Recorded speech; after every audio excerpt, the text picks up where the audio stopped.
Blacksmiths were the first artisans, I think, in any rural community. Their contribution was absolutely essential. A lot of the things we take for granted started out in a blacksmith shop. Your knives, your forks, your spoons, a lot of these different things. This is the only blacksmith shop that I know of in Alberta that has been operational ever since it was built. The shop itself was built somewhere between 1902 and 1904. But my father bought this shop and business from a man named John Reeves, who had operated here from 1929 to 1939. Well, I remember coming in here I wasn't even a teenager, 6, 7, 8 years old, and looking over there, I might see 5 sets, 10 sets, maybe 25 sets. That's right, plowshares. Plowshares. I always felt that making a museum out of it would be the best thing to do, to preserve the history of the building and the business and the shop, the work that was done here.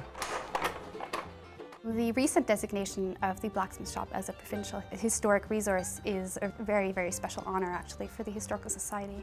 The preservation of this shop is a testament of the importance that heritage has in our community. This place will be saved for many generations to come, so it's very exciting for our community.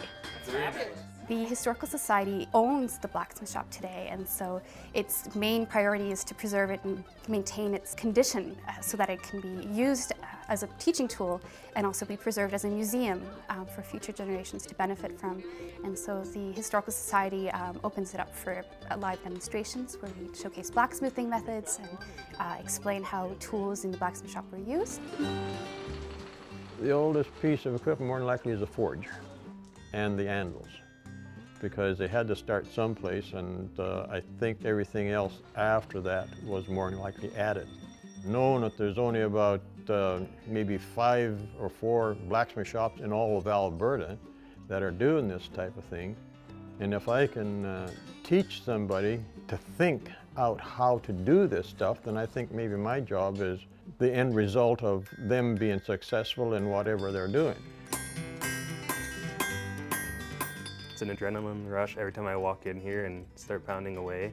It's a very good feeling that I'm continuing the tradition. The feeling I get when people come up to me and ask me what I do and I tell them that I'm a blacksmith, everybody kind of takes them back a little bit to look at a young person taking up such an old art.